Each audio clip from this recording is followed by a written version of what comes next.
Join me at CMC. Get engaged and get educated. Join me at CMC. Everyone is welcome. Join me at CMC. Come grow your relationships. Join us at CMC. CMC is real, Authentic conversation. Engage with curious people. Plus, we give you access to thought leaders. Be informed, be inspired. Through community conversation. Come here and meet your neighbors. Be here in the room. ask questions, Get answers. Connecting people and ideas. Learn about Columbus. Who will you see at CMC?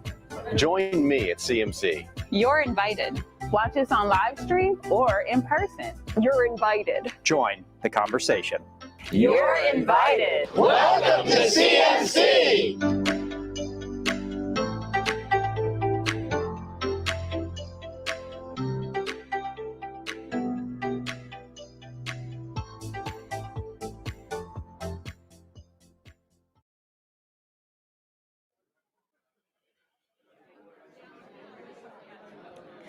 Good afternoon, everybody. Hello. Welcome to Columbus Metro Club. Hope you guys are enjoying your lunch. Founded in 1976 by 13 visionary women, the Columbus Metro Club's mission is to connect people and ideas through community conversations. To carry out our mission, the CMC explores public issues, current events, and lessons in leadership at forums like today's every Wednesday. From its beginning, CMC has welcomed everybody, so welcome. I'm Amelia Robinson, the Opinion and Community Engagement Editor at the Columbus Dispatch, and I'm also a member of the CMC Board of Trustees. Welcome to the 5th program in our Democracy in Crisis series. We are so pleased you are here with us today. Let's begin by meeting our newest members. And if you're here, wave your hands around like you just don't care or something like that. We have Yazan Ashwawi with Frost Brown Todd. Are you here? He's not. We have Charlene Gilbert with the Ohio State University. And we have Dono and Michelle Wells with Wells CPA. Welcome to CMC.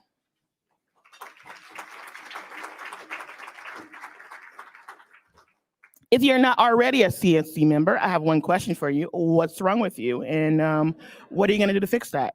If you think CMC membership is expensive, you might be surprised to know that it costs less than $17 a month.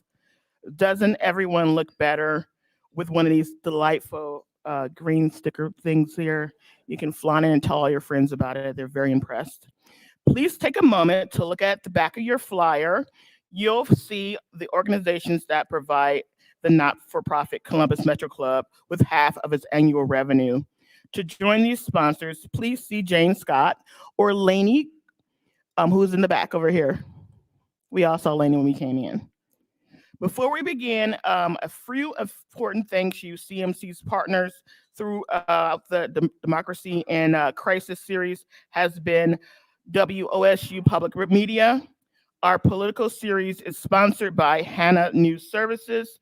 Today's forum partners is the League of Women Voters of Metropolitan Columbus. We also like to thank the Center for Human Kindness at the Columbus Foundation and the Columbus Dispatch for presenting today's live stream. Let's thank all those supporting this forum today.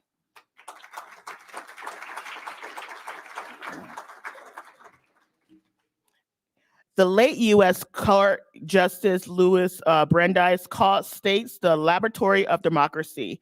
But thanks to gerrymandering and fiercely partisan politics, many Ohioans fear this laboratory is in jeopardy. Indeed, yesterday's election in Ohio once again featured unconstitutional district maps. Today, we'll look at the results of the midterm elections and what they mean for the future of democracy. Please welcome today's distinguished speakers. We have Karen Kasler, who is the Bureau Chief with State Ohio News Bureau. We have Bradley Smith, Professor of Law with Capital Law School, and former Chairman of the Federal Elections Commission. Dr. Wendy Smooth, who is Professor with the Department of Women's Gender and Sexuality Studies at the Department of Political Science at Ohio State University. And our host is Mike Thompson, who is Chief Content Director of News and Public Affairs with WOSU Public Media. So let's give him a big applause. And you, of course, can learn more about our speakers and our moderator in your program. Mike, is all yours. All right, thank you, Amelia. You know, yesterday's election results showed us two things. One is the country is deeply purple, and Ohio is clearly red. We don't know all the results yet, but it looks like the U.S. House of Representatives will go to the Republicans, but just barely, just as the Democrats have held the House just barely for the past 2 years. The U.S. Senate is still kind of up in the air. It's either going to be 50-50 or 51-49 with either the Democrats or the Republicans in control. Ohio, not quite as dramatic. Republicans nearly ran the table. They won every statewide race from U.S. Senate to governor, all the way to Supreme Court. They held on to, even expanded their vast majorities in the Ohio Senate and in the Ohio House. The only bright spots for Democrats yesterday in Ohio was they won 2 congressional seats on either side of the state, way down in Cincinnati and way up in Northeast Ohio. 2 Democrats won those seats in relatively, perhaps mild upset. So my question for the panel, and I'll start with you, Karen. What is your biggest takeaway from this year's election? I think that's really significant that Ohio's congressional delegation shrunk by 1 from 16 to 15, and yet Democrats added to their delegation because there were 4 Democrats, now there are 5. Of course, these maps that these candidates were running on were ruled unconstitutionally gerrymandered. So the question then becomes, will they be changed significantly before 2024? Because the Republicans on the Ohio Redistricting Commission will have that opportunity to do that. But I think overall, while there were lots of polls that suggested that Tim Ryan would do well against J.D. Vance, and he did in a state that Donald Trump won in 2016 and 2020, anybody who thought that the results weren't going to be what they were has not been looking at Ohio's results over the last, well, really since 2010, but actually you could go back to 1994, the midterm elections then. That's when Republicans really started dominating these midterm elections when governors are elected, with the exception of 2006, because that was a Democratic wave year. Bradley, your takeaway. I tend to look at things a little bit more systematically rather than thinking about sort of the partisan results, which I think were, pretty surprising to most experts who are at least being honest this morning as we look across the country. What has struck me so far, and it's early, so things could change, but we haven't heard a whole lot of allegations from either party alleging various fraud and so on. There's Carrie Lake, the Republican gubernatorial candidate in Arizona, has expressed some concern about that issue there, but I don't know that that's going to have any legs at all. And of course, if she wins her race, then those concerns will probably go away. That's still up for grabs. But I think that's been at least so far, a plus. And the other thing I think it simply shows, however, though, is that there is a dug-in partisanship when you look at candidates who are as weak as Herschel Walker in Georgia or John Fetterman in Pennsylvania, and you just see that their voters for that party will not be moved off that candidate in any significant numbers. I don't think that would have been the case 20 or 30 years ago. I don't think those candidates would have been what I want to say, competitive. So to me, that continuing divide is a very, very important issue. But I'm at least pleased that so far the initial response has been relatively sanguine about accepting the results all around. Wendy? Sure. So definitively, Ohio is no longer purple. We can talk about ourselves in that way anymore. And it's going to be really interesting going forward when we think about Ohio's reputation of being able to predict or be the icon for presidential politics going forward. So we're going to be in the midst of a really big identity shift as a state. I think it's going to impact the traffic that we see through the state in the next presidential election, because we have definitively kind of defined who we are. One of the things that I'm really looking forward to in the next few days is to really dig down in terms of who has done, what turnout looks like across the electorate. I'm really curious about young people and turnout. We had a lot of interest in terms of whether young people would turn out nationally based on some of the issues, particularly young women, in terms of interest in the Dobbs decision.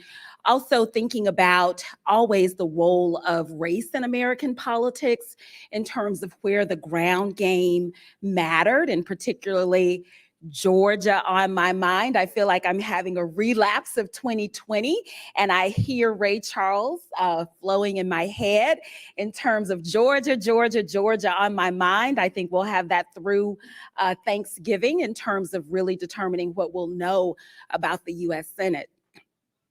And I want to say again that shout out for following young voters and our students here from The Ohio State University. So glad to see you engaged in this conversation as well. We can't do enough to advance civil discourse among our young people. And so very glad to see our students here today. And I'm watching to see how young people 18 to 29 participated yesterday. And then one final thing I'll say is I feel like we've tempered down a little bit of the high stakes rhetoric. coming out of last night. I think we're going to have different conversations about the nature and state of democracy, because I think the American people told us last night that they are ready to think about democracy as a sound investment. And I think that's part of what we saw last evening. All right, let's start with the big race here in Ohio. That was the race for U.S. Senate. It looks like J.D. Vance is going to win somewhere between 6 and 7%, 5, 6 or 7% over Tim Ryan. Wendy, let me start with you. Tim Ryan ran an aggressively unique campaign. He did not try to cater to the Democratic base. He went for the middle. He went for the white working class voter. He was the Trump Democrat, as he was called. Did it lead to his loss, or did it keep the margin within 10 points? That's a great question. We're going to have to dig a little deeper. I've got to look at turnout in terms of what happened among the Democratic base. In particularly, I'm interested in our major urban areas and whether Tim Ryan's strategy was a strategy that would mobilize Black and Latino voters, and whether or not that's a strategy that the Democratic Party can continue to maintain and experience any success in doing so. So some of the rhetoric that we started to see out of the Ryan campaign, particularly in the latter days as it really ramped up, was really the kinds of messaging that certainly could appeal to more conservative Democrats. But when you look at the actual base of the party, those were demobilizing messages for many Democrats. And so I'd like to see what turnout actually looks like particularly in urban areas. Karen, as I watched the results last night, J.D. Vance had, quote, taken the lead, gone ahead in the polls, but there were still a lot of votes left in Franklin County, Cuyahoga County, and Hamilton County, the big urban areas. But there wasn't enough for Tim Ryan to close that gap and overtake Vance again. The turnout just wasn't there. Right. And I think there were a lot of people that might have been misled or confused or thinking other things when there were reports of long lines. And there were some places that were saying they were lines that they'd never seen before. But yet turnout was actually lower this time than it was in 2018 by about 289,000 votes once you add in all the provisional ballots. So I think that's a bit of a surprise. And I'm wondering why there would have been lines in some places if turnout was indeed lower. But I think Wendy's point about breaking that down and seeing how the different demographics turned out and the gender breakdowns and things like that are really going to be interesting to watch. So the other thing about that is you've got to, if you're a Democrat, turn out the big county votes. You've got to turn out Hamilton County, Franklin County, Cuyahoga County. You're probably going to win Athens County, as many Republicans refer to it, the People's Republic of Athens. What happened, you saw the results there. Nan Whaley won 3 counties in Ohio. She won Cuyahoga, she won Franklin, she won Athens. That's not enough. And the presidential candidates who've won Ohio, Barack Obama, for instance, have won 7 or 8 counties. And so that's the challenge I think Democrats have to do, not only try to reach out into rural areas and start winning back some of those votes, because rural Ohioans used to vote Democratic, but also to make sure that you're bringing in your voters in those big cities. And there's one thing that's just breaking now that's interesting. Democrats have, I guess, an interesting opportunity in that Republicans will have a new chair because Ohio Republican Party Chair Bob Paduchik has announced that he is leaving. And so that's an interesting note the day after his ticket basically swept into all the offices they wanted to win, and he is stepping down. Interesting. Bradley, there was a lot of ticket splitting. I don't know exactly how many, but tens of thousands of voters voted for Mike DeWine and also Tim Ryan. It happened all around the state. What do you make of that? And does that lead credence to what Ryan's strategy was, that he wanted to get those ticket splitters? Well, I think Ryan was about as good a candidate as the Democrats could have in Ohio. I don't think there's any reason to think that you could have done better with a different turnout strategy. Other than Sherrod Brown, who runs a campaign similar to Ryan, when have the Democrats won a state race? This year, the partisanship of Supreme Court nominees was on the ballot for the first time. The Republicans ran the table with 60%. I just don't think there's any reason to think that there was a better option for the Democrats than Ryan, or better campaign strategy than what he ran. It's interesting, though, that Vance got about 53-54%, it looks like. Portman won that seat with 57 and then 58%. And remember, it was an open seat when Portman first ran, obviously. And he ran against a popular Democrat, named Democrat Ted Strickland. And he ran in a strong Republican year initially in 2010. But this was, a situation in which the background conditions looked strong for Republicans. And in the end, it took a great deal of spending from the great villain of the Trump wing of the party, Mitch McConnell, to help Vance pull out of some midsummer doldrums. Now, maybe he would have anyway. We just could never be entirely sure of that. But all of that suggests to me, and when you look as well, not just at the Ohio governor's race, but you look at ticket splitting in places like New Hampshire or I'm trying to think, there are some other Georgia, examples. there was a lot of ticket splitting. Yeah, Georgia would be another. It suggests that candidate quality matters, and it matters a great deal. And that there is still a very strong, vibrant, we might call it traditional Republican sort of vote in a lot of these states. And I wanted to add, with all of what Bradley just said, that Mike DeWine still ran almost 10 points ahead of J.D. Vance. J.D. Vance was at about 53%. Mike DeWine was at about 63%. So that's interesting. DeWine obviously had a coattails effect and brought along the 4 other executive office holders, the 3 Supreme Court justices, but he may not have been as much of a boost to J.D. Vance as maybe J.D. Vance was hoping for. Wendy, the governor's race, as predicted, was not close. Nan Whaley, the first woman to run on a major party ticket for governor in Ohio, historic as that was, she just never gained traction. She never could raise the money she needed to get her message out there. Running against an incumbent governor is tough. An incumbent governor who's been in office for 40 years makes it even tougher. Is there anything she could have done differently to make the race closer? I think Nan Whaley did what Nan Whaley could do in a state like Ohio. I think her message was, she got stronger as the campaign season went forward. Her speaking style, the polish of her campaign was much better in the latter days than we saw early on. But it was really an uphill slug race. And I think Nan Whaley did what Nan Whaley could do, and given Nan Whaley's record and the nature of Dayton as a city, her politics just are far different than the lion's share of voters across the state. And that was clear from the results. Again, we are a red state. And we have to remember, early in this campaign season, DeWine didn't look as strong as DeWine looked by midsummer, right?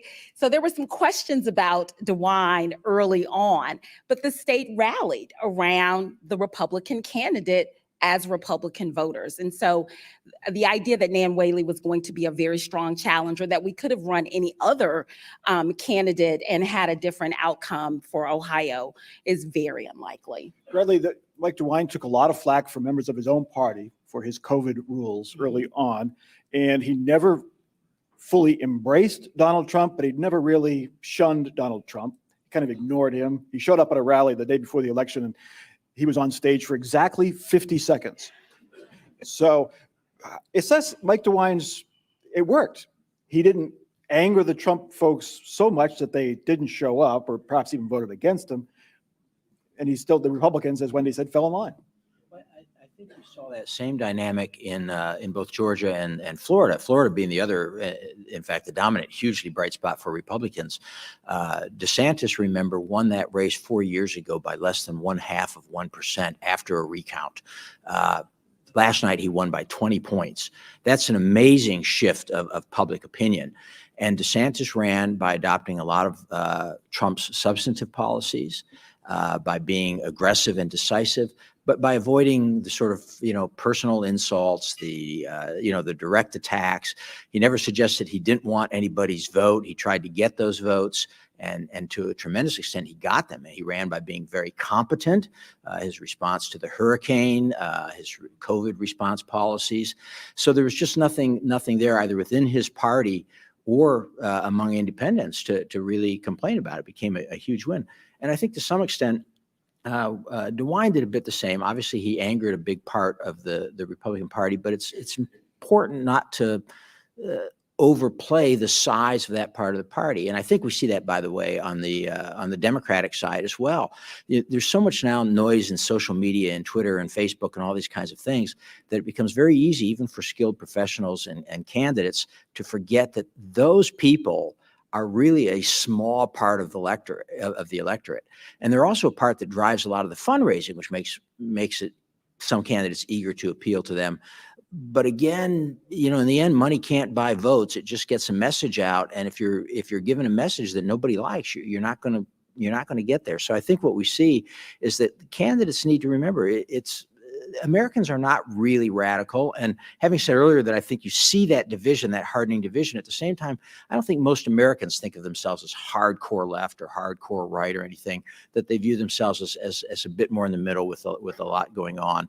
So to me, DeWine's victory, DeSantis's victory, people like John Sununu, again, running way ahead of his more aggressively Trumpish Senate candidate in his party, show that there is a big middle there that people can grab and do very well with.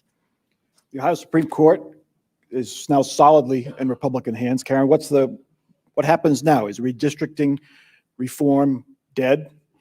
And that's the big case that's still out there. Technically, it's still being appealed, and the legislature is in not contempt, but they're not obeying the ruling.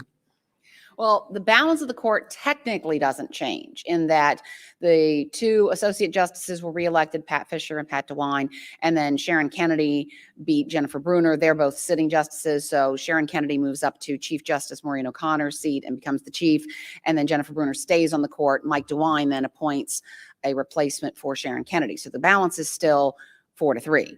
But the question then is, there's a big difference between how Sharon Kennedy and Maureen O'Connor viewed those maps. Maureen O'Connor sided with Democrats in ruling all the 5 of the maps that were submitted for the Ohio House and Senate and both of the maps that were submitted for Congress as unconstitutionally gerrymandered. Sharon Kennedy, in all of those cases, was a dissent, voting to uphold those maps. So that certainly gives Republicans on the Ohio Redistricting Commission and state lawmakers the opening to go back to maps that they had used before or to try new maps that they want to see how those work. And I think the fact that 5 Democrats won 15 congressional districts, or won 5 of the 15, so they won 1/3 of Ohio's congressional districts, will probably suggest to Democrat or Republicans that they want to redraw at least the congressional map. So I think we're going to see this process go forward again because we have to. Those maps were illegal, but it's not going to be drawn out over more than a year like it was this time around. Wendy, a large majority of Ohioans support fair districts, redistricting reform. A smaller majority, but still a majority of Ohioans support abortion rights, support Roe versus Wade. Those are the 2 big issues. Before the state Supreme Court, Republicans still ran the table. What does that say? Says that partisanship is really quite strong in the state. I think these are 2 issues that we really do want to watch very critically. Early on, there was a lot of conversation about democracy being on the ballot. And it's really in the concrete notion of these redistricting cases where we really can make a strong argument for democracy being on the ballot. When we think about the principles of one man, one vote, and our districts being drawn to reflect that, versus our districts being drawn in large favor of one party over the other, that really is a core element of democracy out of alignment. These are cases that we as citizens need to pay very close attention to. We need to make sure that we're following the cases not only in Ohio, but across the country where we have some slight similarities, though not quite as egregious as we've seen in Ohio. So even for all of the rhetoric about democracy being on the ballot, this issue of redistricting is a really clear-cut, definitive space where democracy and the ability for people to elect service people of their choosing is really at the core of the conversation. And I encourage all of us to pay really close attention to what happens in those coming days when we're looking at that redistricting conversation. For a bit of a different Please. take on that. Yeah. I think what really happens is this shows that there's just no end game there for people who think there's, quote, fair, non-political redistricting.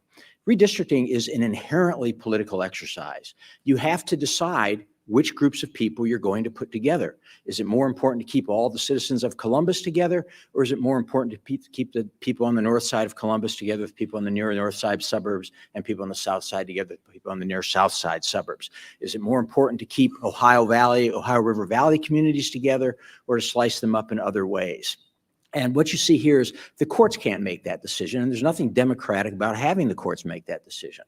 Democracy has our country, right? Where's the term gerrymandering come from? It's not like a new term, right? This term goes back to the very beginning of the Republic. We have always had this, and I think to suggest that this is a major problem is just not necessarily true. For example, there are a lot of things that people don't even think about gerrymandering. If we're concerned about confidence in election results, for example, there's two things basically that really give people confidence in election results that we've been able to show. One, the second most popular is actually that people vote in person on election day. And I personally would like to see us get back to the idea that should be the norm. We have exceptions, but that's the norm.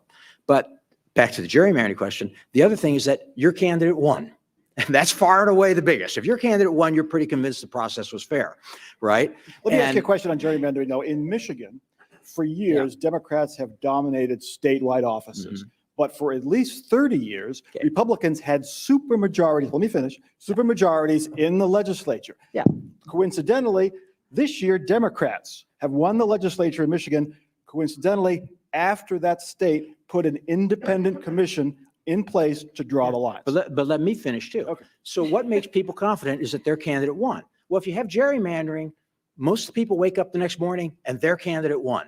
So if we're concerned. So if you're a Republican in Franklin County, your candidate did not win. If you're a Democrat in the suburbs, your candidate did not win. No. Right. Okay, let's go back. Okay. Gerrymandered districts are generally safe districts, right? So if you have a district that 60% favors one party, the next morning you wake up, you got 60% of the people are happy. If you have a big competitive district and it's 149.5 to 49.4, the next morning you wake up and only 49% of the people are happy. Now, that's not saying it overrides everything else, but we add that to the fact that, again, most districts are going to be Republican or Democrat. You cannot get Republican districts out of Cuyahoga County. I don't care how hard you try. If you want competitive districts, you have to gerrymander. And if you look at the Michigan scenario, is it better for democracy to take Michigan now, which is a very closely divided state, and now it's going to have one-party government? Is that better? Or is it better, in fact, that people see that there are kind of different checks? Our system of government is based on lots and lots of different checks, different electorates that for the Senate, different electorates for the House, different electorates for statewide office, right? And we have committees, and you're shaking your head. No, you're just not convinced. But I just ask you an open mind on this. You can't say that government is worse in states that are gerrymandered than in other states. And I don't think you're going to show that Michigan government is going to. All right, I don't want to. Let's not have this about gerrymandering. Let's have it about the election analysis from yesterday. Oh, it's so fun. I know. We've had this. We have had this debate for a year and a half. We're going to have it for another year and a half. So let's move on to the election yesterday. Abortion as an issue. It was seen in the summertime as a mobilizing force for Democrats and those who support abortion rights. Wendy, was it a mobilizing force? Did it have an impact on this election? So I think we have to look at a combination of conversations that were happening at the same time. So early on, Democrats were Dobbs all day long. Like we're going to talk abortion and we're going to talk about access to women's health over and over again. We had to hear as Ohioans the cringing story of the 10-year-old girl who could not access health care in the state of Ohio. Definitely a conversation that was mobilizing women voters across the country. However, if you look at what I think of as the October surprise, if there were an October surprise, was that Democrats in those days of October moved away from a conversation that was solely focused on women's health to really moving a conversation that was about the economy. And I think we have to look at those things in concert to understand how the Democrats were able to avoid a 2010, as Obama called it, the shellacking, which I can't get over that word enough. I use it every time I have an opportunity to talk about midterm elections, because it was such an unlikely way to talk about a real incredible beatdown, to call it a shellacking. But in that particular 2010 election, Democrats lost over 60 seats in the House. That did not happen last night. And so that pivot away from an abortion-only conversation in late October, I think, was very meaningful for Democrats and, quite frankly, saved the shellacking that was anticipated. And, you know, the shellacking is just another way of saying holding off the red wave that we were so anticipating. And I think that shift to the economy, combined with the energy that we saw around a reflection on the Dobbs decision, is the explanation for why Democrats are still standing this morning and not kind of stooped over in a hunch and where do we go from here type approach this morning. Karen, 4 other states had abortion on the ballot by itself. Michigan, Vermont, California all supported abortion rights in a referendum. Kentucky supported an abortion rights amendment on its ballot. And in Montana, it's close, but the abortion rights folks' side is winning in Montana. Our Ohio abortion rights supporters, looking at these states, particularly Kentucky, red state, voted pretty clearly for abortion rights. And how soon will we see it on our ballot? Well, that and also what happened in Kansas this summer, I think there have been a lot of questions about when we might see a ballot issue like this. And ballot issues are expensive in Ohio. It takes a lot of time and a lot of money to put a ballot issue before voters. And the people who put that ballot issue together have to be fairly confident that they've got a winning strategy. Nan Whaley said yesterday that that's one thing that she would be looking at. Abortion and reproductive rights were a big part of her campaign. And so I could see her moving into that space and trying to put that before voters, say in 2024, to try to drive up Democratic turnout. But I think abortion was still behind the economy, like by half in almost every poll I saw. The polls that I saw had the economy and inflation leading, number one issue, no question. Threats to democracy, which is differently interpreted depending on your point of view, I think. And then abortion rights were kind of right there in second place. And so I think Democrats trying to, as Wendy says, pivot to a conversation about the economy was speaking to that group of people who were still very concerned about gas prices and prices at the grocery store and everything. But I think abortion rights is definitely going to come back again. And what's happened in those states, especially the red states, is really interesting to watch. Bradley, you mentioned that a lot of the election deniers did not fare so well yesterday. Donald Trump, should he announce for president next week or in the coming weeks, will still continue to harp on the 2020 election being stolen from him. Does yesterday's result affect his message, or does it sway whether he runs again, whether he has a chance of winning? You know, I honestly have no idea. The former president's very mercurial, so whether it affects his message, I just don't know that I could say. It certainly creates a new, new dynamic. I mean, the sort of word on the street was he was looking forward to taking this big Republican victory, claiming tremendous credit for it, and zooming forward. Now he's got a much more complicated message, again, particularly in light of the fact that many of his endorsed candidates did not fare particularly well. Although, again, more mainstream Republicans like Joe O'Dea in Colorado also did not fare particularly well. There didn't seem to be a clear pattern to it. But nonetheless, it's going to be hard, I think, for the former president to claim that he's clearly the man, so to speak. And it would be interesting to see if he gets more criticism from other Republicans for his lack of support for many of the candidates that he proposed. For example, Mitch McConnell's PACs associated with Mitch McConnell spent more money just in Ohio helping J.D. Vance over the finish line than all of the PACs associated with Trump spent in all of the other races in the country. So it's, it will be interesting to see whether he draws some criticism for that, as well as for the nature of the candidates. And then just add to that, of course, DeSantis is coming on so strong.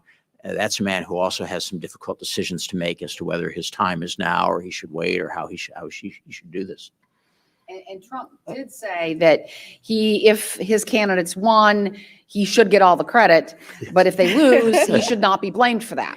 Right. So that's interesting. And he did make a comment yesterday about Ron DeSantis, suggesting that if DeSantis were to enter the presidential race, he had some dirt on DeSantis, and that maybe only DeSantis's wife knows, because DeSantis's wife is really the one running his campaign. So this is really setting up to be a potentially ugly cycle for the Republicans when it comes to presidential candidates, because I think the idea that everybody would clear the way for Donald Trump may not be what actually happens, but it's still early. It's way early. It's going to be so interesting to watch how this plays out for voters watching Trump's response versus how party leaders will talk about Trump's response and who will say what publicly. So the gumption piece of who's going to actually speak up and make the claim or counterclaim against, because I'm pretty sure Donald Trump is going to take credit for whatever wins the Republican Party experienced on yesterday. But whether or not we'll actually see Republican Party leaders speaking in contrast to that. So where is the bravery to speak up and to actually call the record, right? And I am fascinated by DeSantis. I'm going to watch everything he's saying in the coming days, because already we've heard him say, well, I did get that endorsement from Trump once upon a time, but what does that really mean about who I am as a candidate? And I'm my own man. And remember, we also have a Mike Pence out there in terms of what Mike Pence will say in terms of positioning himself. So this idea that, that Donald Trump won't take credit, I think we can dismiss that component. But then also, who is listening and who will have that kind of gumption to speak against the Trump voice in terms of what are as the young people would say in the room, where are the receipts for what you've delivered versus the rhetoric that surrounds what you're saying. Here's Donald Trump's thing. He's going to say, I defeated Nancy Pelosi. I got the radical left out of control of Congress. And if they win the Senate, he said, I flipped the Senate. Which brings me to 2024 and Joe Biden. This is our last question, then we'll take questions from the audience. In Politico this morning, they quoted a Biden administration official saying, Joe's definitely running after yesterday's performance. The bottom line is they still likely will lose the House, the Democrats will, and the Senate is very much up for grabs, and they could lose that. It's still a win. It's an overtime 1-point win, but it's a win for Republicans yesterday.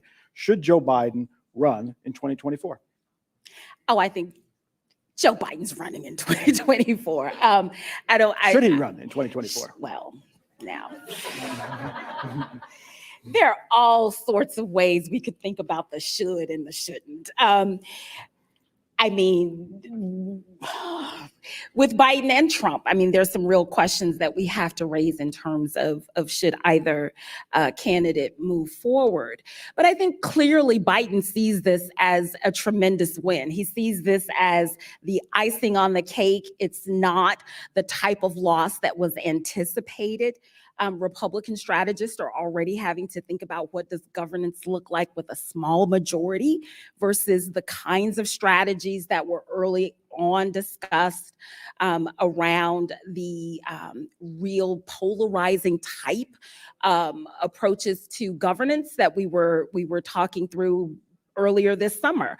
And so Biden is going to run again. And governance of a small majority in the House will look very different for Republicans. And so it's going to be a lot to watch. A lot to watch. All right, it is CMC's tradition to take questions from our audience. We have questions coming in online. And if you have a question here in the room, please go to the microphone there and line up, and we'll get to as many as we can. If you do ask a question here, please keep your questions brief, short, to the point, and no political stump speeches, please. Jane.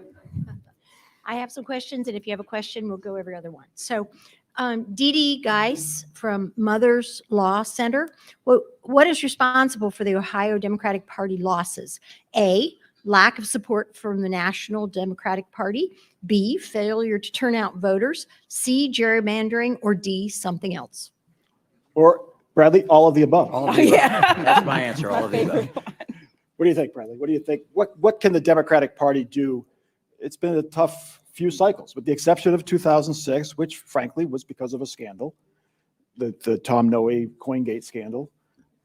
They won then, but they haven't won since. No, I'm not a Democrat. I'm not the one to answer that. I think the answer is, to the immediate question, is all of the above, and what can they do?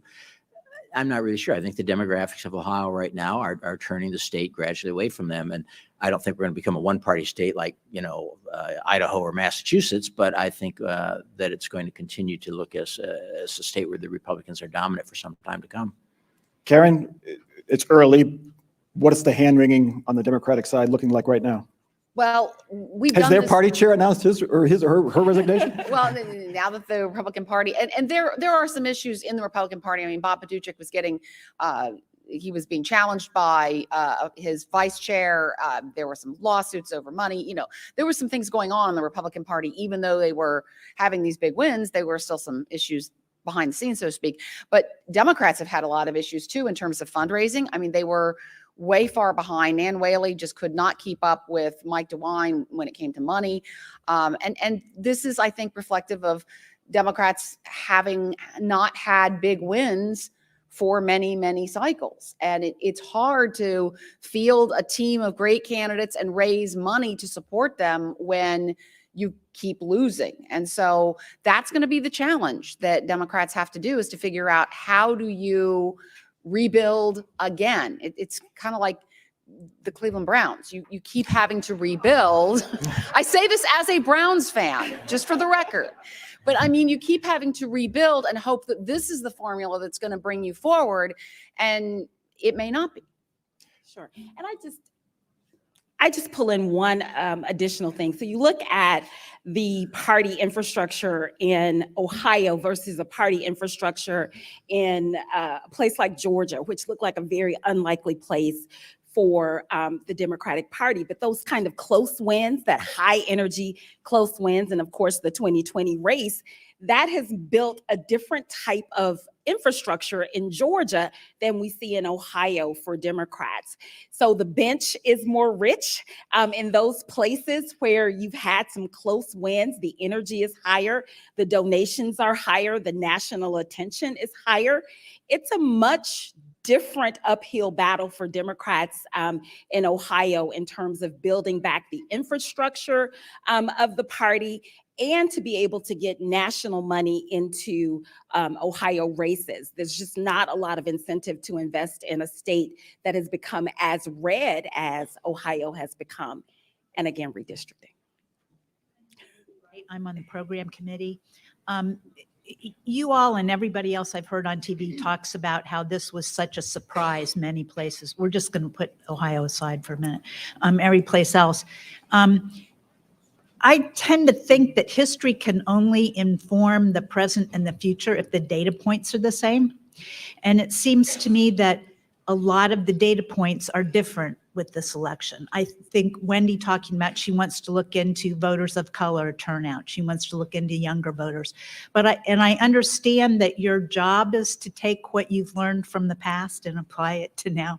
But what are some other data points that you think are different from what has been in the past? Because I'd like to not think that we're just stuck where we are. Good question. Thank you. Well, I You've think stumped the panel.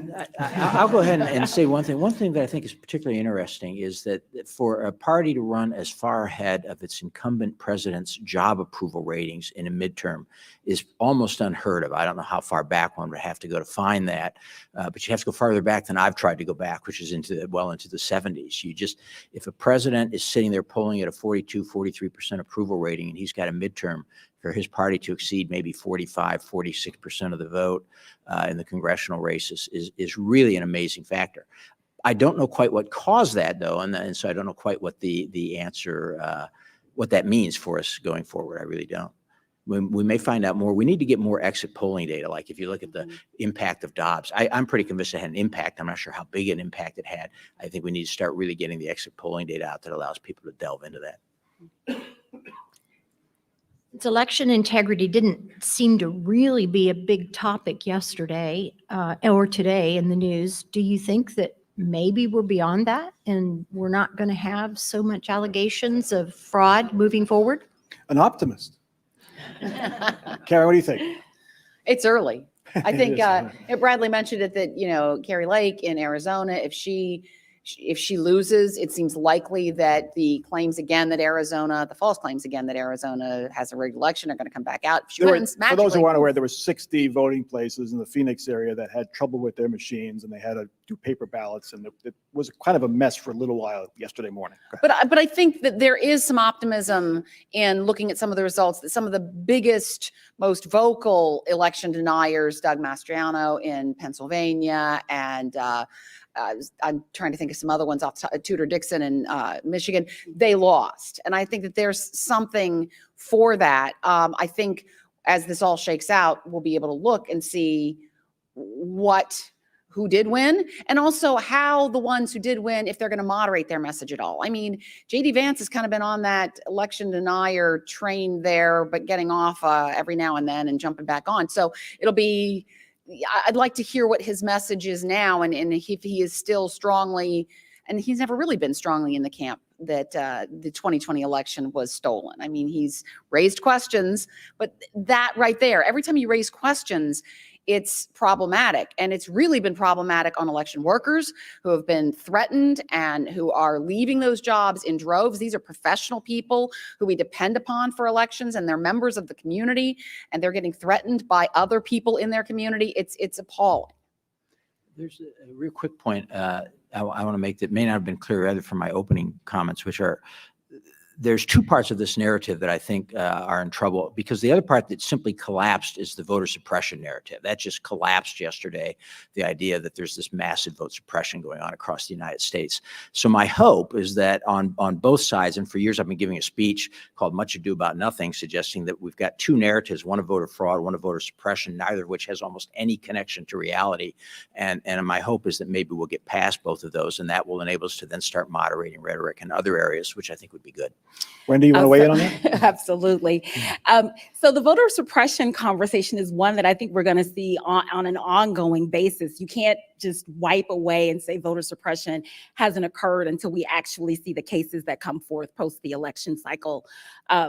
Voter suppression has happened in a number of different areas. When we look at Pennsylvania, for example, the purging of some of the ballots there, you can think about what consequence that had for the election, but when you think about the consequences for democracy and the ways in which people have either faith or very limited faith in the nature of voting and the importance of voting, voter suppression is an incredibly important issue that we always have to pay attention to.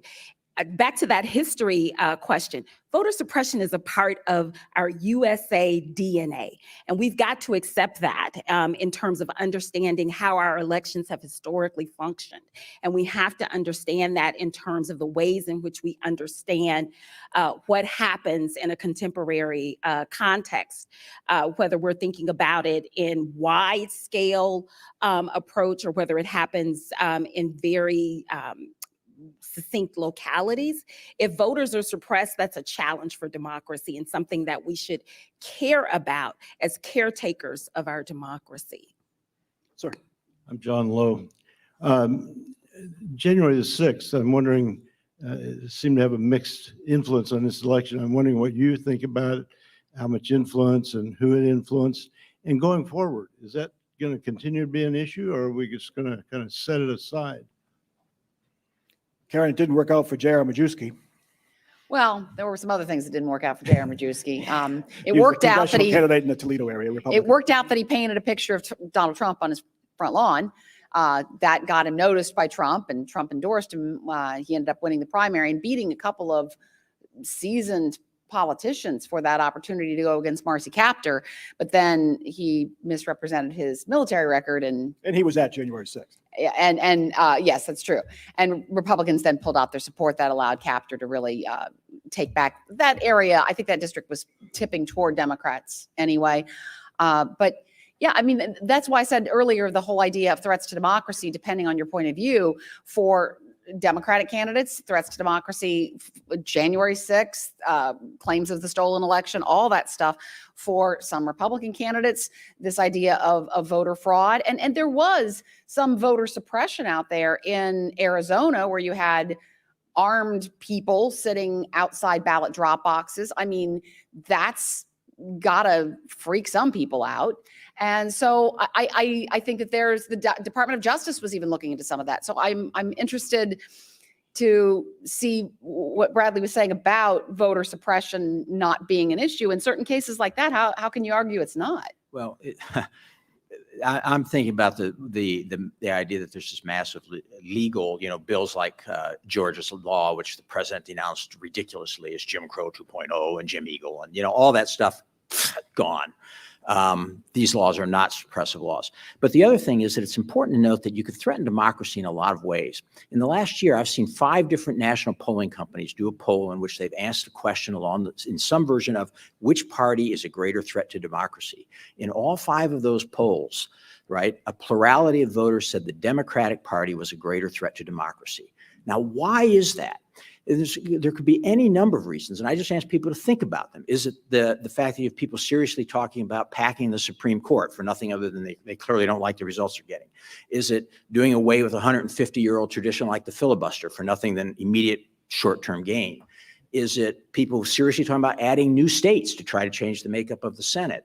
Is it Senator Chris Murphy, Democrat of Connecticut, and the White House both suggesting that now that Musk has taken over this Twitter, we may need a national security investigation into Twitter?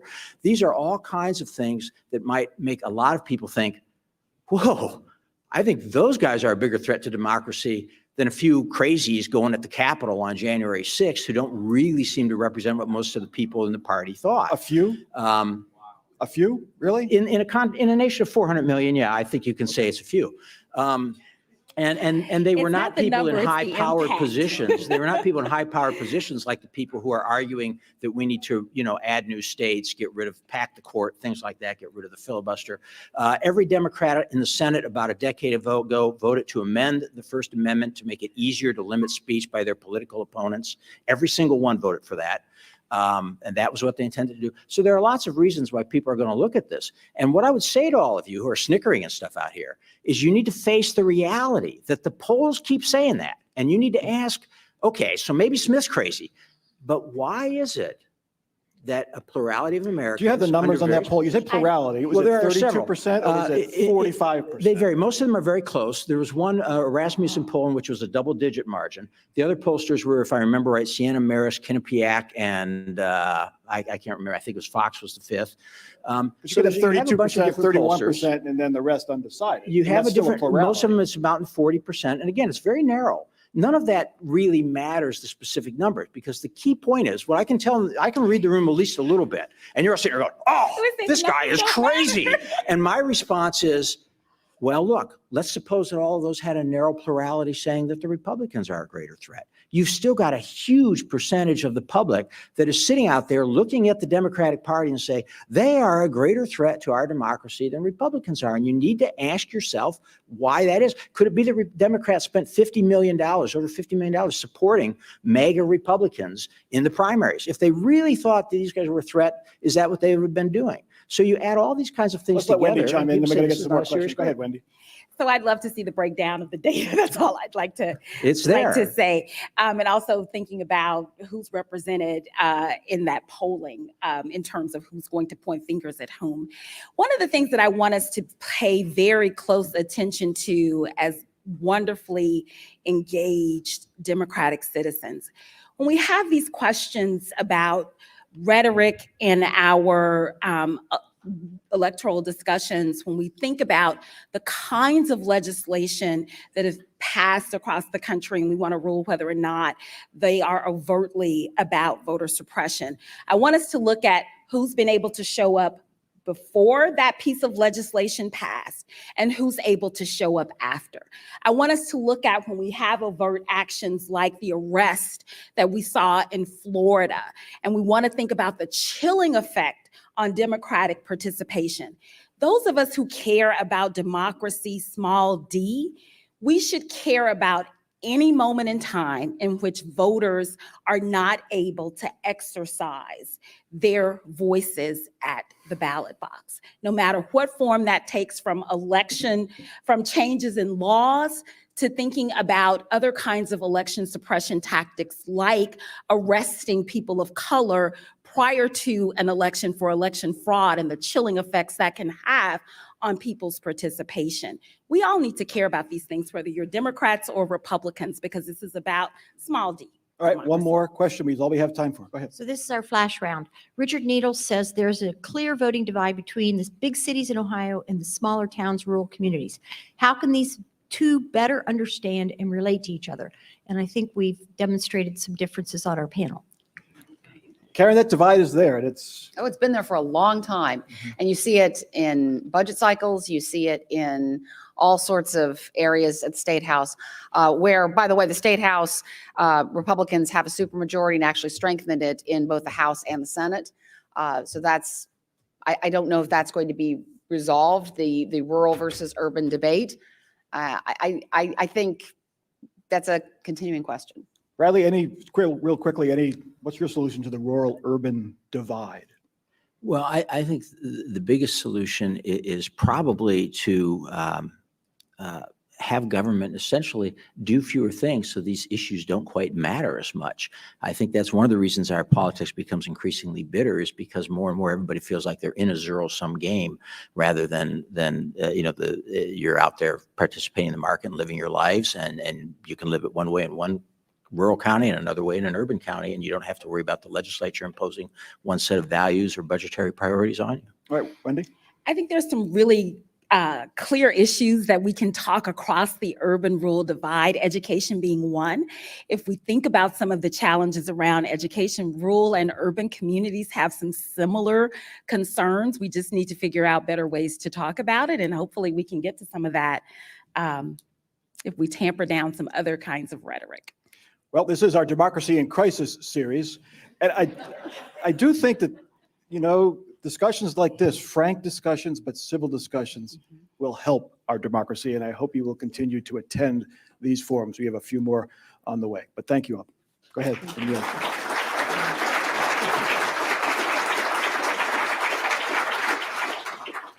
Well, I certainly hope that you learned something today or heard something that renews your love and appreciation for democracy, because we're certainly, lucky to have our democracy. So let's protect it. I want to welcome some folks who are in the room who just joined CMC. We have Pam Kerbert, who is from Communities in Schools and of Central Ohio, and we have Mary Noel Moore from Dawson. So give them a round of applause and a big thank you for joining CMC. We definitely wish we had more time to talk to this wonderful panel, but we do not.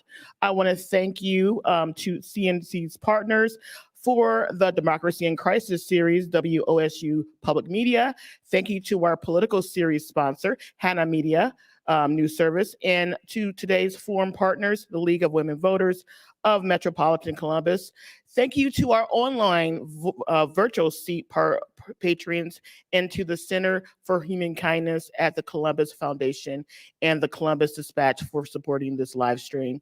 Please make plans to join us next Wednesday as we host the new leaders of the Columbus Dispatch, Edwina Blackwell Clark, and yours truly, me, Amelia Robinson. we're going to have a great conversation about the future of journalism in our community. I want to thank today's speakers. I don't want to spank today's speakers. That's weird. Maybe you, Mike, but not the rest of you. Karen Kasler, Bradley Smith, Dr. Winley Smooth, and Mike, our host, Mike Thompson from WSOU Radio. Okay. And thank you all for joining us. Have a great day.